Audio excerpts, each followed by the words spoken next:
Welcome to Multifamily Grit, where we bring in the experts to share their stories of the celebrations and struggles of one of the most important industries in the U.S., multifamily property management. Kerri sat down with Lindsay Duffy, Vice President of Operations at Asset Living, a third-party management firm overseeing more than 300,000 units nationwide. With over 2 decades of multifamily experience, Lindsay currently leads operations across the Southwest, driving growth with a clear vision. Level up leadership and create success for both clients and teams. Lindsay's story is rooted in resilience and authenticity. After losing both parents within months of each other, she channeled her grief into purpose, joining Asset Living with a commitment to making them proud while helping others step into meaningful leadership. She brings a rare ability to energize teams, navigate complex challenges, and create impact that goes far beyond the numbers.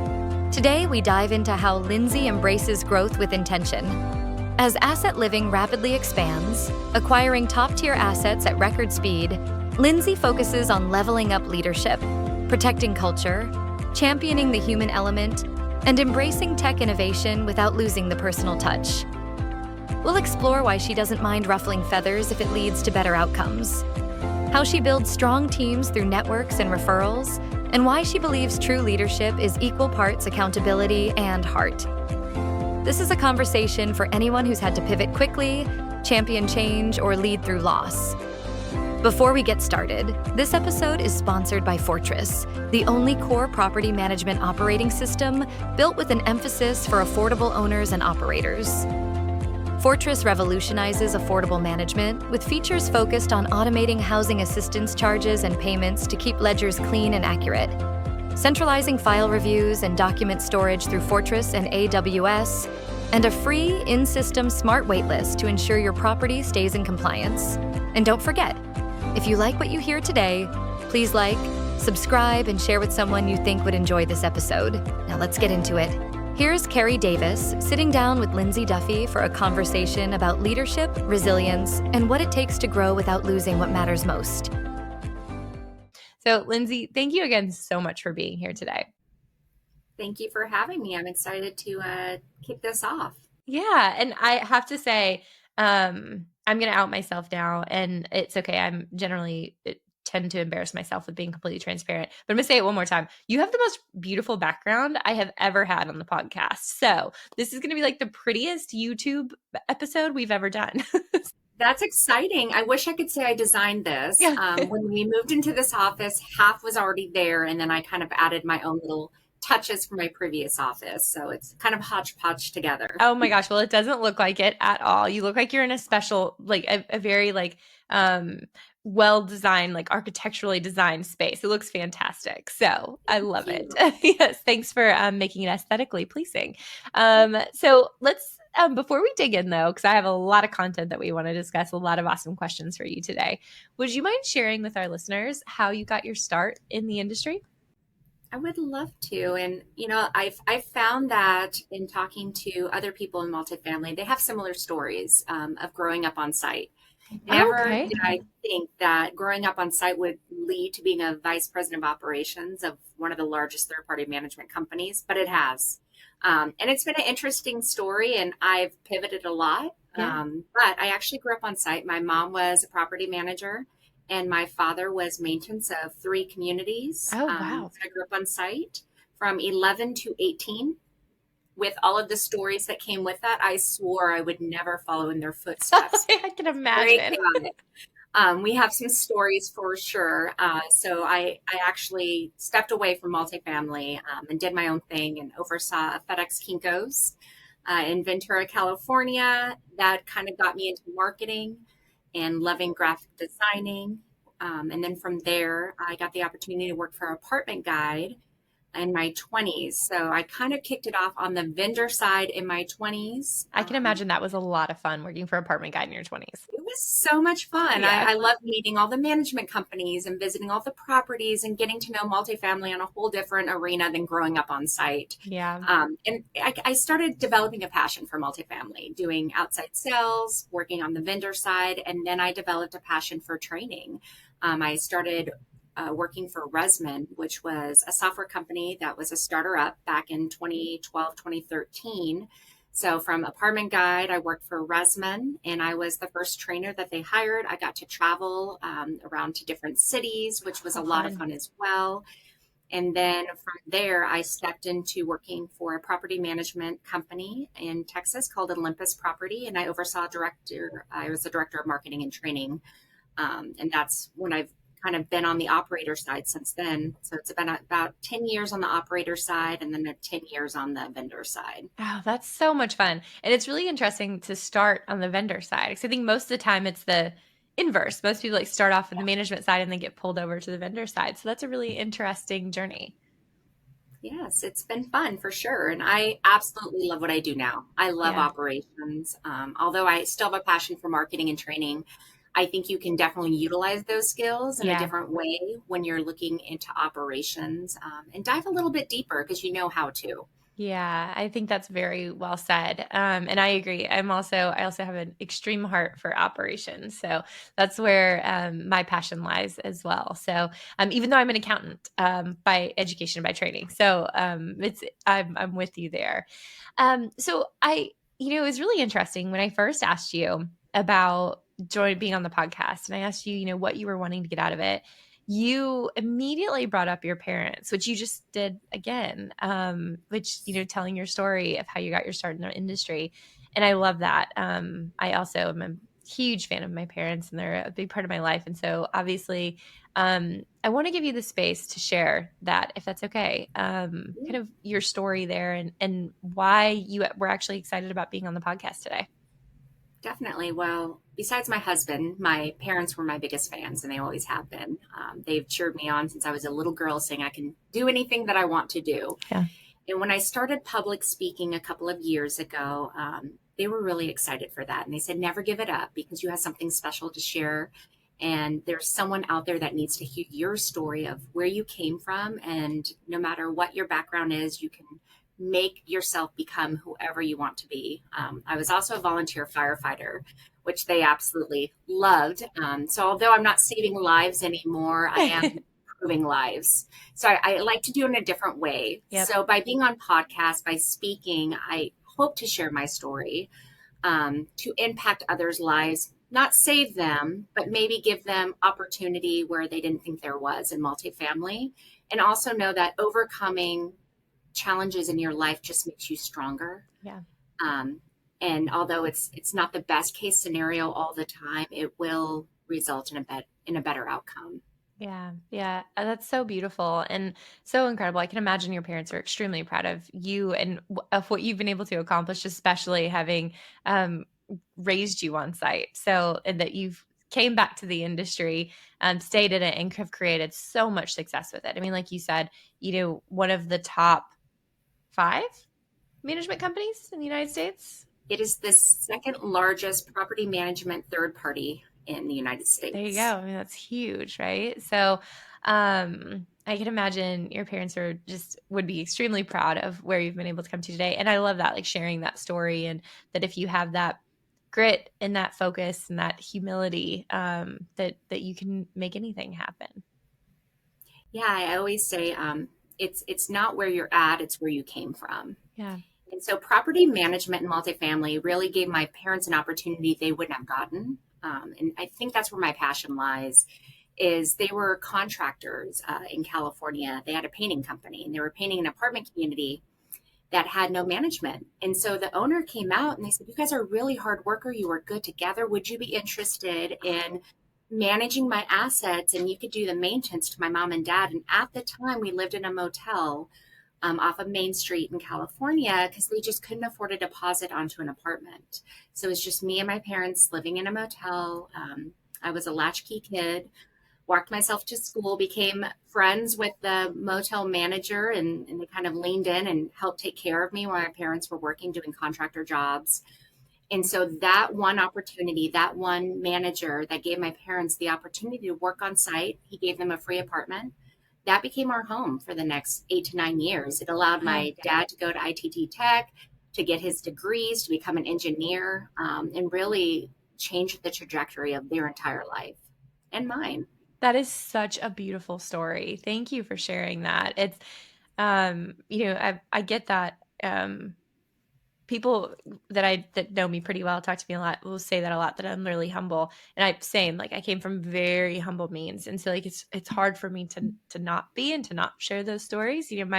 Neither one of my parents graduated high school because they found out they were pregnant with me when they were 16. So, and then we lived with my grandparents for a period of time, and I couldn't agree more. It's like so much of who you are is where you came from. And I think that it's so important to embrace that and acknowledge it and be honestly grateful for it, and carry it forward. Definitely. Yeah. Well, thank you so much for sharing that. And obviously, the first time we chatted, I was really excited about having you on the podcast, not just because you're a great speaker, which you are, but also because of the experience that you have to share with our listeners.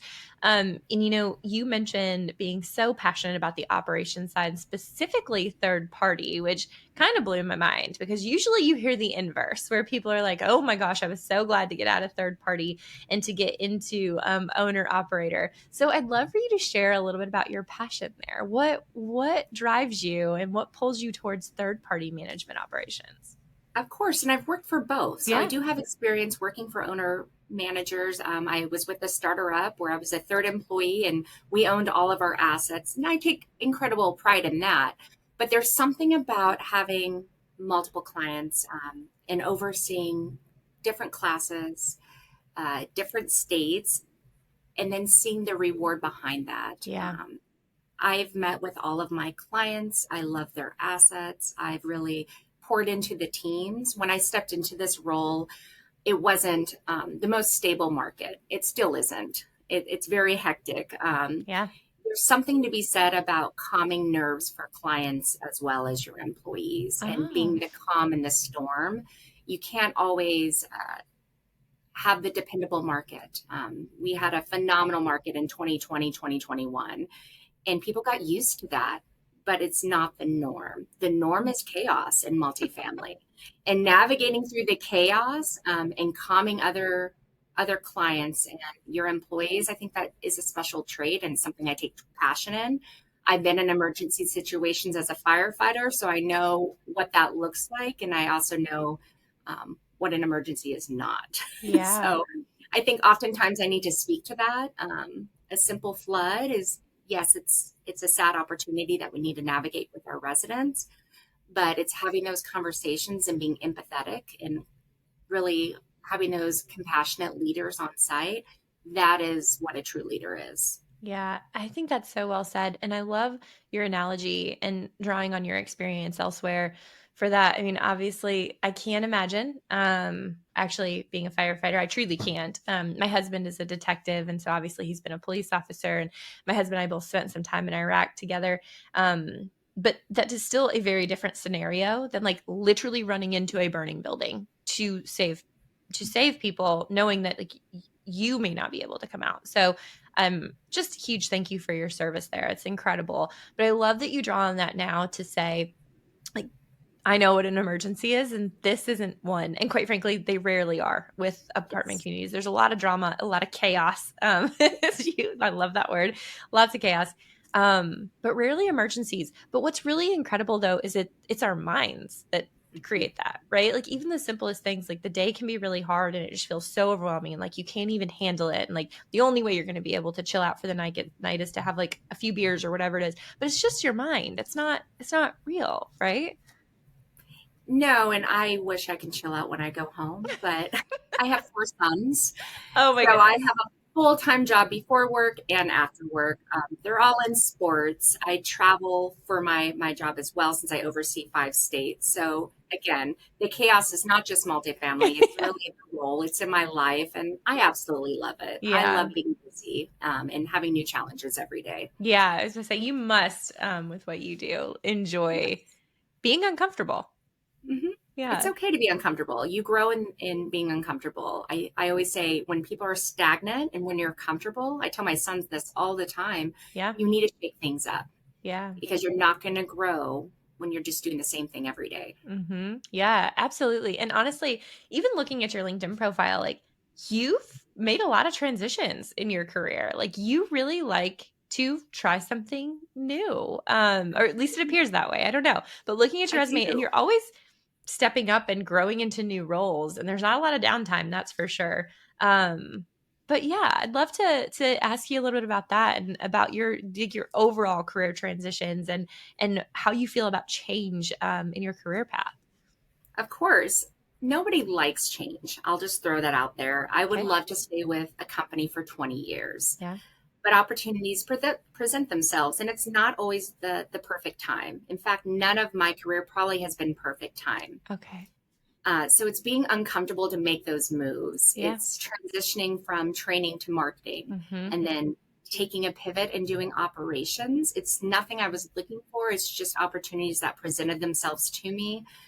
And I just couldn't say no to them. And they've taken me to different cities, under different management companies, meeting new people. It drives my husband absolutely insane because he's been at the same job for 13 years. And he's like, why don't you just stay still? And I'm like, that's not multifamily. That's not our industry, Yeah. especially on the vendor side. You have people hopping around all the time. And it's nothing good or bad if someone's at their company for 20 years. That's amazing. If you can grow in your career at the same company and organization, do it. Yeah. But sometimes and oftentimes that's not a possibility. Yeah. You have to take other steps in other directions to work yourself up the ladder and get where you need to be. You know, what's really interesting is that I would actually tell you that I love change. Like, but I've grown to love it. It's not that I always have, but what I've always found is that, especially within companies that I've been a part of, the more consistent we are with changing up the variables, the more success we can create, right? Like, it's like you get stuck in these habits and these patterns, and you're like, well, this is just the way that we do things. And this is the way we've always done things. And we don't even look at it critically. And, we are like, oh, well, we hired that person in for product. It would never make sense to put them over in customer success. Like, they don't have experience there. But like, a lot of their skill sets tend to veer that way. And we can always train them on the other things, And so I don't know. I'm always challenging my team to change more and to do more in that way. And to be really honest with you, I've been with the same family of companies, although I've been in 3 different companies within this family of companies and had lots of different roles throughout my time over the past like 14 years.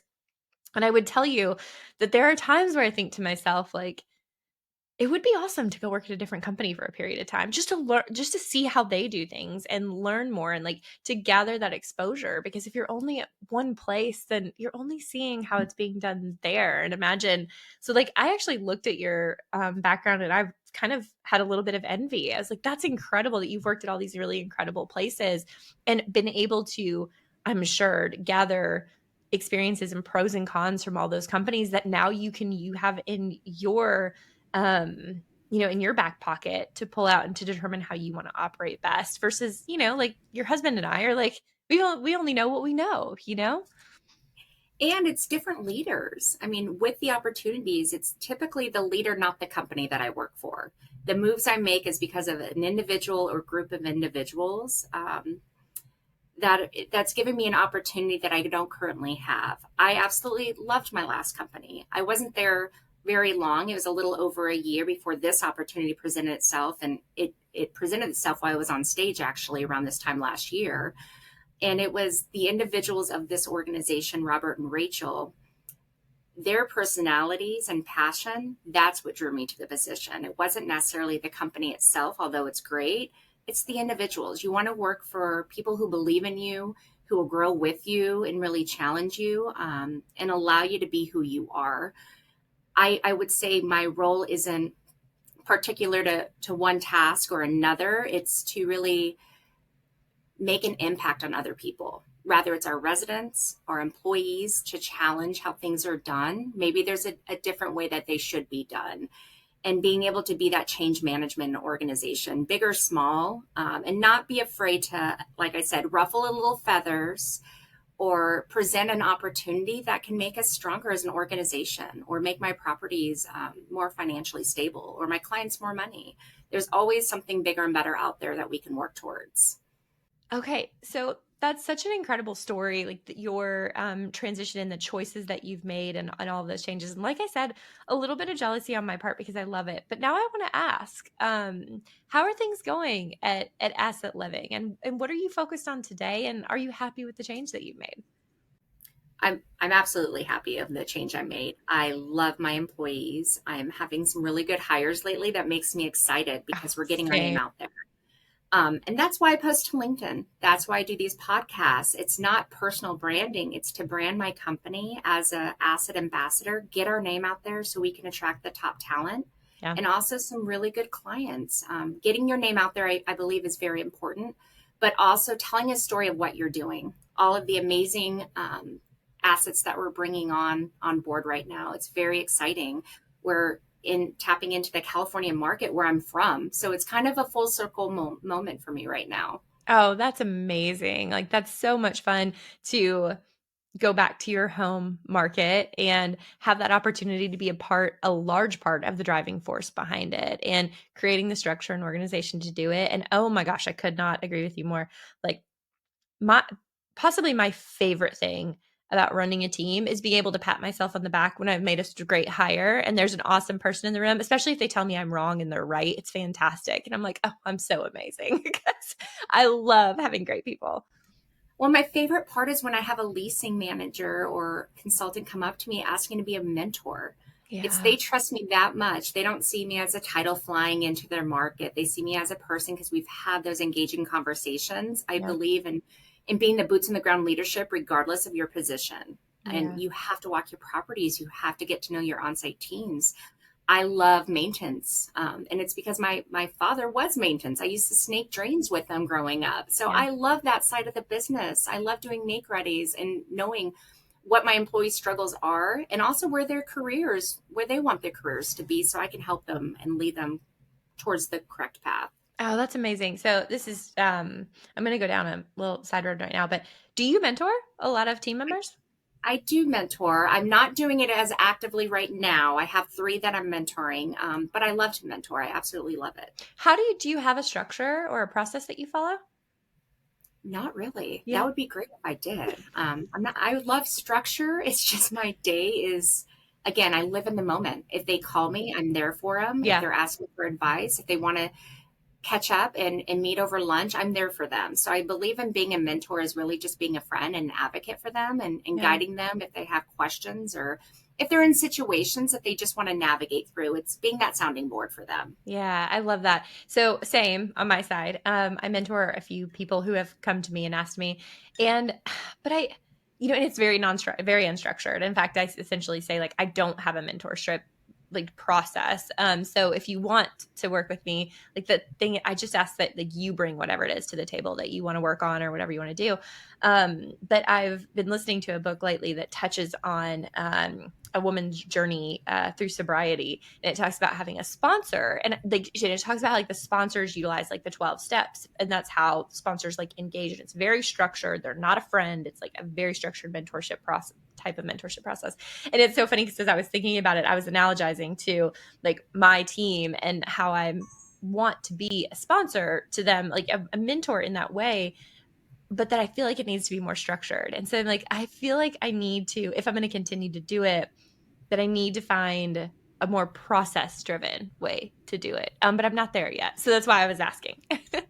When you find it, let me know Yeah. because I would love to be there as well. Right now, I'm just me trying to help others. Yeah. There's no rhyme or reason to any of it. Yeah. I just want to be a support to others. Yeah. Well, maybe we could work on one together. Just like bring That'd be Chat great. GPT into the conversation and we can figure something I know out. I need to utilize ChatGPT more. I actually was working out at the gym and I'm like, I would really like to work with a trainer, but then I don't want to be tied to a time or Yeah. tied to their schedule. Some days I don't feel like cardio. So it's probably not the best fit. So I was actually on the treadmill doing the incline because I heard that burns more calories than running and I hate to run. And I chat GPT the perfect workout to lose 13 pounds because I'm on a goal right now with my age, my weight, and where I want to be. And it came with this whole fitness routine, including cardio and eating. So I'm like, wow, It's like a little fitness personal nutritionalist all in one little app. I need to utilize this app more. Yeah, that's incredible. I love it. You and I are very similar humans. We can talk about that offside. But like Yes. I've had some similar interactions lately that I'm laughing at myself about. So that's fantastic. Well, and I totally get it. I don't need a trainer breathing down my neck. I'd love to have some structure in my Yeah. workouts, but the trainers give me a little bit of heartburn. Yes. So, And it's funny because I was a firefighter, I'm yeah. used to having that harsh captain yelling at me. So that Yeah. does not scare me. It's really, do I really want to be at the gym at 8 a.m. and be forced to be there on a Sunday? Or can I Yeah. be sitting on the couch and decide when I want to go in? It's that flexibility on my off time that I want without someone breathing down my neck. Oh, for sure. Well, I mean, especially with 4 boys at home who are in Yeah. travel soccer, like that's almost impossible. So, Yes. Yes. They range from 3 to 15. So oh, we're in it. oh my goodness. It's very so I have a 14-year-old and a 4-year-old, both boys, but Yep. only 2, not 4. Yes. I have 4 boys. So it's the same kind of chaos. I say once you have more than one, it's just, you just go with it. I love it. Well, can I ask what sports do they play? All of them. The 3 and the 6-year-old are in swimming. Okay. The 3-year-old's in t-ball, 6 and 13-year-old are in baseball. My 15-year-old plays football. They all love basketball. Oh It's my. not that season right now. Yeah. But those are the sports that we're in right now. Oh my goodness. That is Yes. so intense. We only have soccer for both of them and gymnastics right now. So for the little one, because he's just pure chaos. Like that kid's constantly like, throwing himself off of any high surface he can find. And so we were like, we're going to channel this. Well, that's the second born. So I have kind of 2 groupings of the second born Yeah. between the 15 and the 13-year-old and then the 6 and the 3. They're crazy. Yeah. And they jump out of everything. I went to the emergency room twice already in the past, 8 Oh, months wow. with the 3-year-old because he keeps cracking his head open. Oh, It's either jumping off the trampoline or smacking his head on a glass table at my in-laws' house. And I'm so used to it. Hospital visits, I'm completely immune to by now. It's again, calm in the storm. Everyone else is freaking out. And you're like, it's okay. We're just going to stop the bleeding with my hand right now until we can get to the hospital. I love it. You're walking through. You're like, you don't need to tell me where to go. I know what I'm doing. We need stitches. We need to go back there. Oh my goodness. Oh my goodness. Well, that puts mine into perspective. Mine hasn't, I have not been in the hospital twice in the past 8 months. So I'll go ahead and say you've got the chaos down. That is for Yes. sure. And obviously, like, it's so fun to talk to you about, your family and your experience in service as a firefighter and your boys and the relationships that you've had that have caused you to move jobs. Like you're clearly so focused on people. And, as multifamily is continuing to evolve, there's so many groups and organizations and technologies that are almost trying to remove the human element. And you have a lot of thoughts on this. So I'd love to hear them. Well, I love technology. I love trying new products out there. I think it's really important. And because I've worked for starter ups, Yeah. you have to test out the new product and the new guy because maybe it's something that's groundbreaking and you won't know unless if you pilot it. So Yeah. I have piloted a lot of technology stacks. Integration is key, but I would say to get your team members buy-in is very imperative, but listen to their feedback. If something's not working and it's frustrating my site teams, I will remove it. But if we can work out the kinks and it alleviates the stress and the noise from their job on site so they can focus on people more and the phone's not ringing off the hook and you have an AI that's answering the phone and kind of leading resident conversations or prospects, or you're having someone in the background screen everyone for you so you don't have to do it, why not utilize technology, but really leverage it to make you stronger as an employee in an organization? So you can have more face time and more of that people interaction with what counts most, your clients, your residents, prospects. Yeah. I say you want to have more face time because of all the technology around you. That is what's going to separate you. Yeah, I couldn't agree more.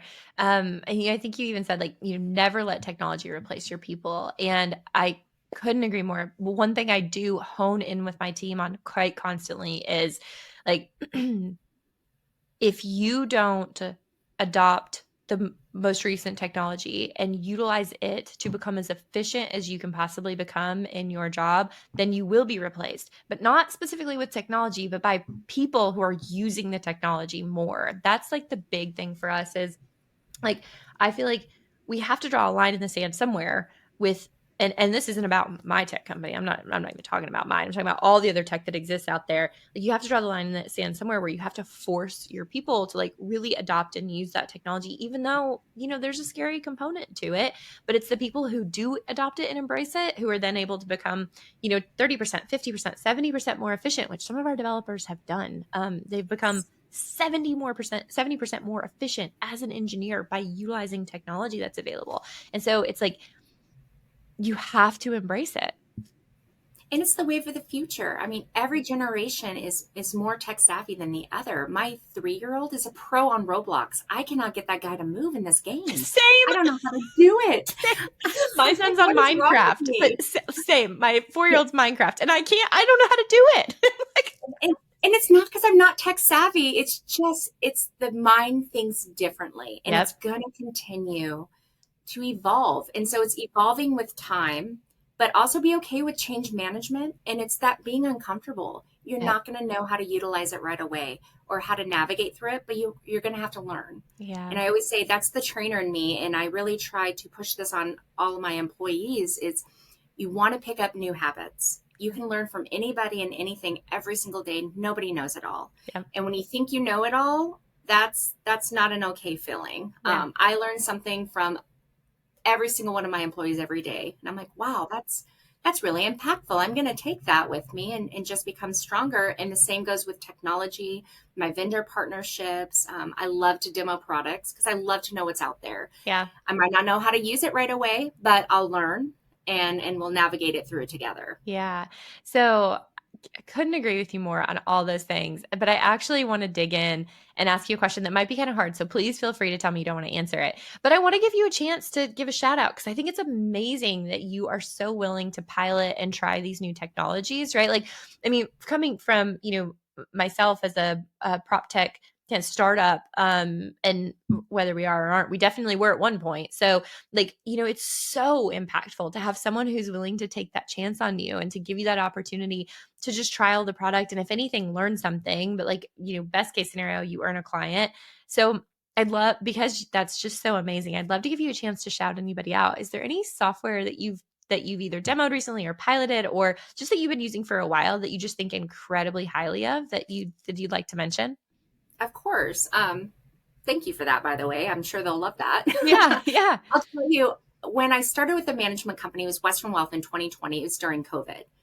And we were a starter up, and we really wanted to leverage other starter ups that were creating kind of a footprint in a market that was struggling together. Yeah. It was something we never, really faced. And so at the time, I partnered with Nurture Boss, Jessica and Jacob over there. Yeah. And they had a lead nurturing tool that's now evolved to an AI chatbot, voice bot. It's an amazing product. That's a great tool.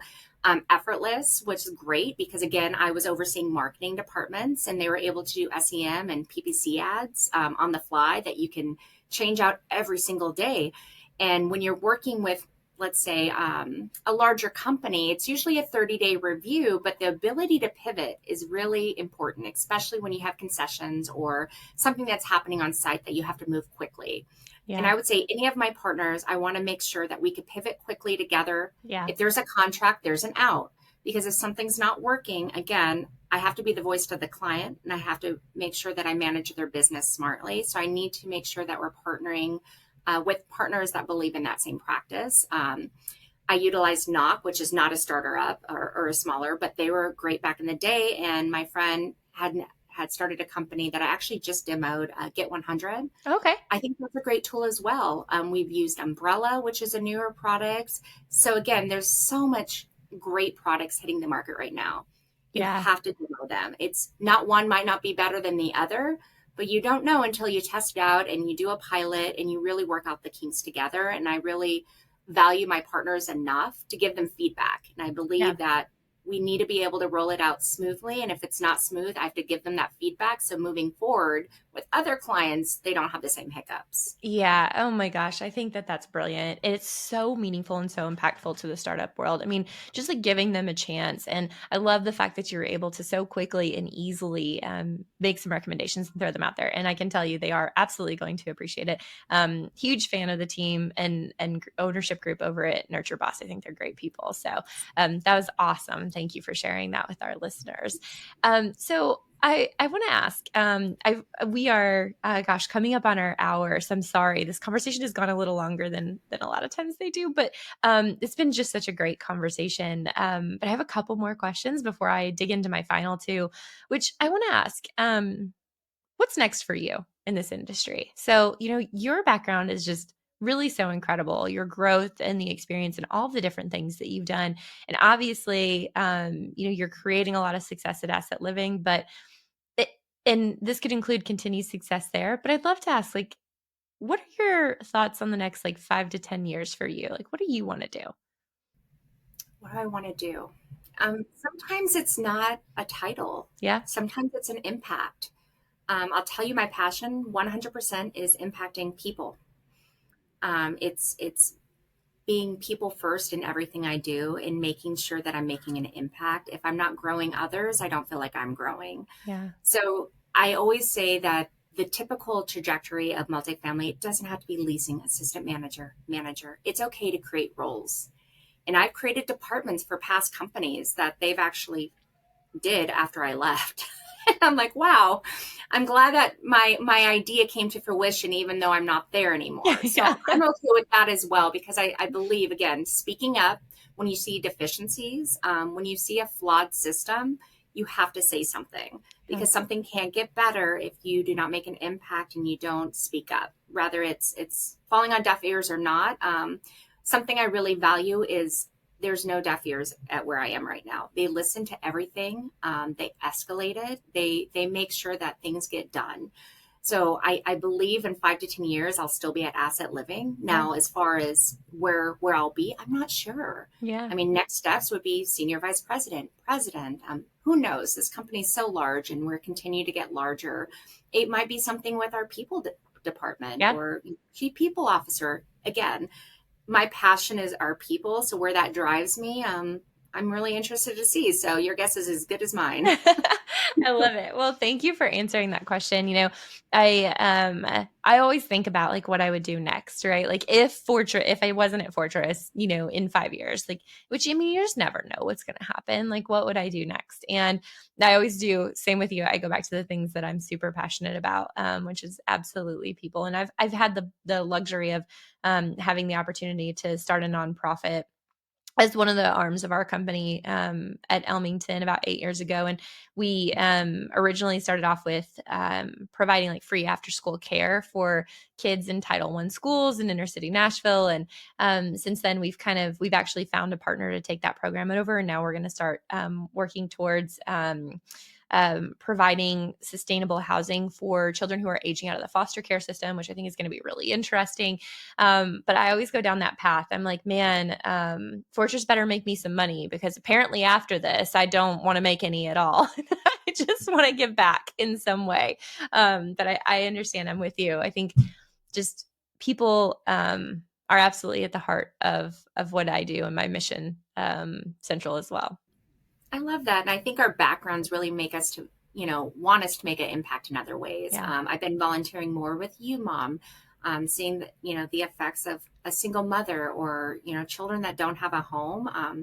My parents were one paycheck, one job away from us being homeless so many times. Yeah. And so if I can help other families, outside of what I currently do, I'm going to make sure that I can. Entryway is another phenomenal program I love to partner with that gives others an opportunity to make something better of their lives. So I think oftentimes our roles can get blurry, and I'm okay with the blur if we're helping others in that. Yeah, I agree. Now I'm going to go back to the first one. I know Entryway, and I think a lot of groups know who Entryway is and what they do.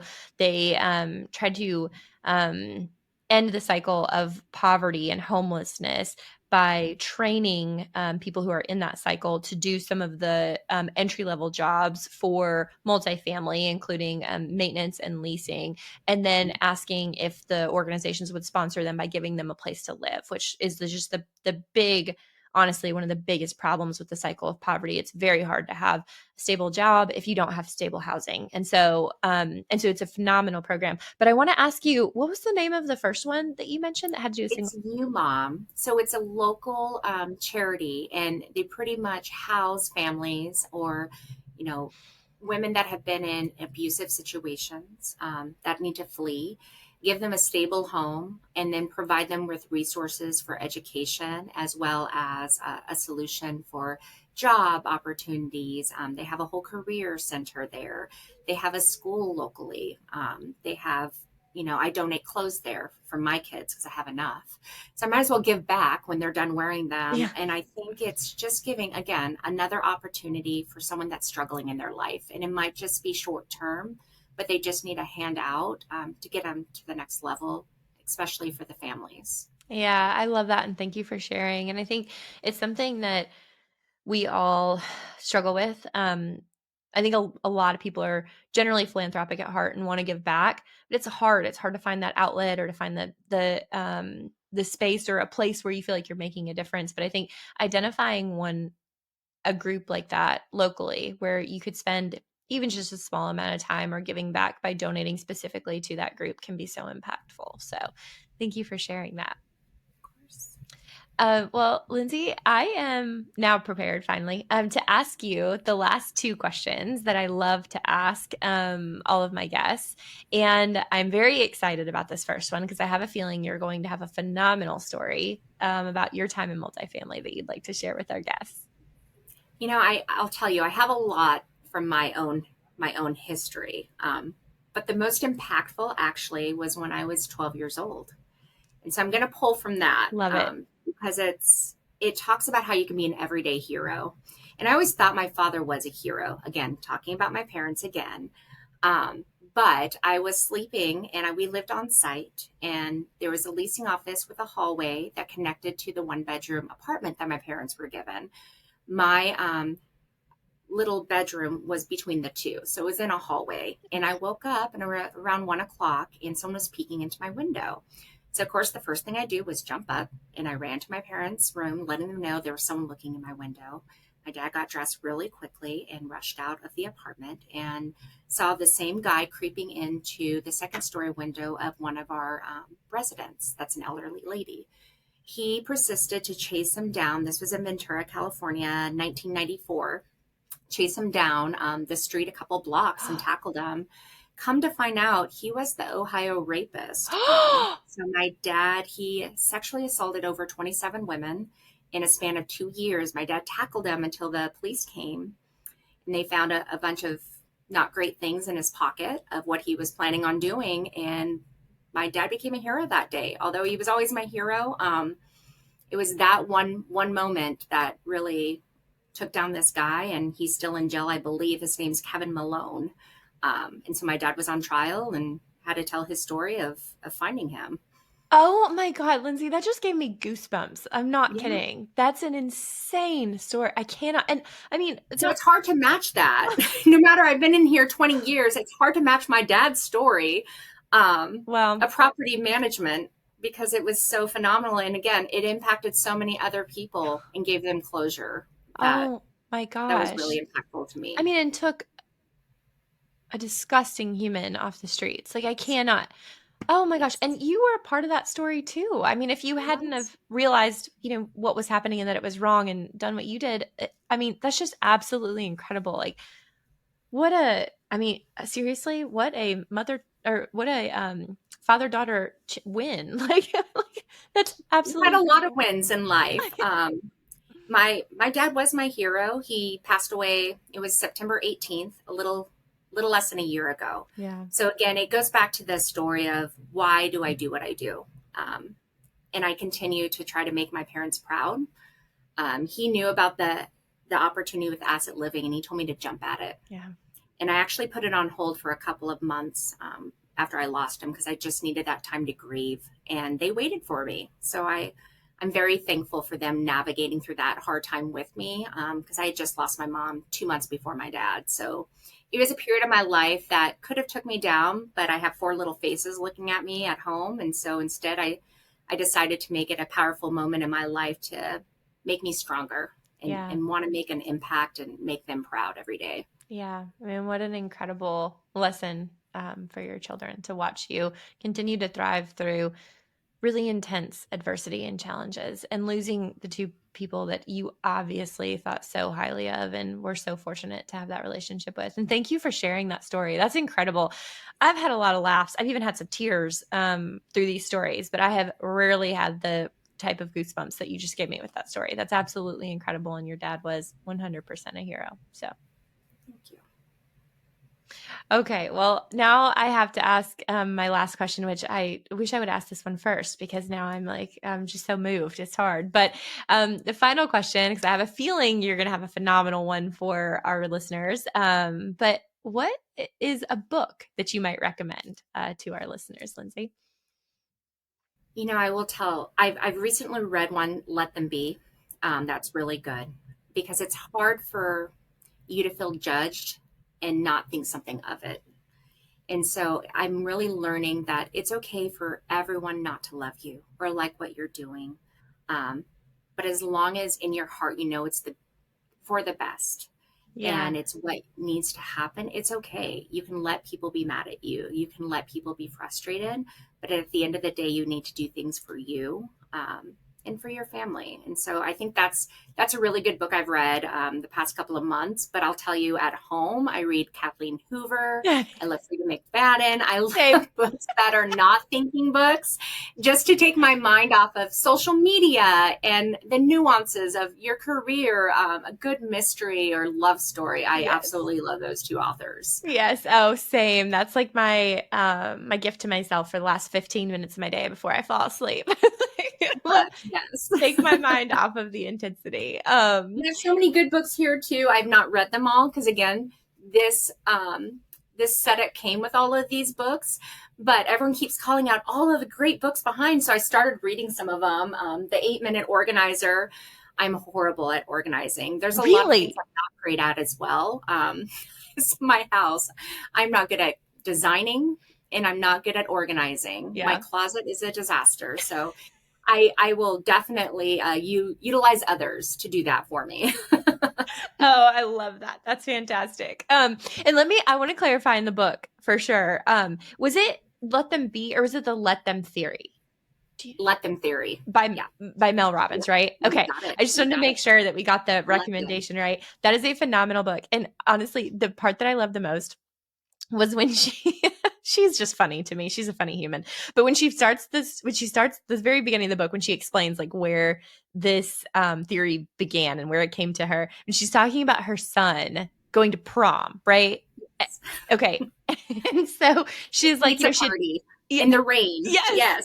And she's like, she had 2 daughters before who like prom was like a season. Like they spent like months picking out their dresses and their shoes and coordinating the limos and the dinners and all the things. And then her son was just like, I don't care. And like the day before, he's like, I'd like a new pair of sneakers to like match my shirt. And she's like, oh my God, what is he doing? And then they go out to the party in the rain. And she was like so upset and so angry and so frustrated. And one of her daughters, who is older than that son, just looked at her and was like, why do you care so much? Like, let them. Like, they're happy. Why are you so pissed off? And I was like, oh my goodness. Like, that is so true. Yes. But that's me as a mother. So I am like that as a mom. I'll be brushing my 15-year-old as he's walking out the door because I'm like, you're embarrassing yourself. Your clothes are dirty. But I'm like, at the end of the day, I have to let him be him because it's just going to stress me out to make 4 boys not smell. Like it's an impossible feat that I'm not willing to stress myself out. I'm going to try my best. I'm going to give them the tools to be successful. And then I have to let them go off and do them. Yeah. Oh, so true. And I could not agree more how it applies to boys. I'm at the point, like my mom, she's like, why don't you make him shower? And I'm like, I don't know. Like if he's like, he'll pay the repercussions of it. Like when he's ready for girls, if he doesn't smell good, like I'm giving him the tools. I buy him the wash. It's up to him to use it. Oh, goodness. I love it. I absolutely love it. Well, Lindsay, this was such a phenomenal conversation. You and I have so much in common. It's just been such a great, great conversation. I'm sure our listeners are going to enjoy it just as much. And I can tell you, without a doubt, your parents are extremely proud of who you are and what you're doing, what you're sharing with the world. So been absolutely incredible. So thank you for sharing your story and your time with us today. Thank you for that, Kerri. I appreciate it. Thank you so much for tuning in to this episode of Multifamily Grit. I hope you enjoyed hearing Lindsay Duffy's incredible journey. Her story is such a powerful reminder that resilience, authenticity, and heart are what truly fuel great leadership in multifamily. We also want to give one more shout out to Fortress, our episode sponsor. Fortress is committed to revolutionizing affordable property management with smarter, more efficient solutions that keep communities thriving. If you found value in today's episode, be sure to like, subscribe, and share it with a colleague who would enjoy Lindsay's insights on leadership, resilience, and embracing growth with intention. Until next time, stay gritty, stay passionate, and we'll see you back here soon.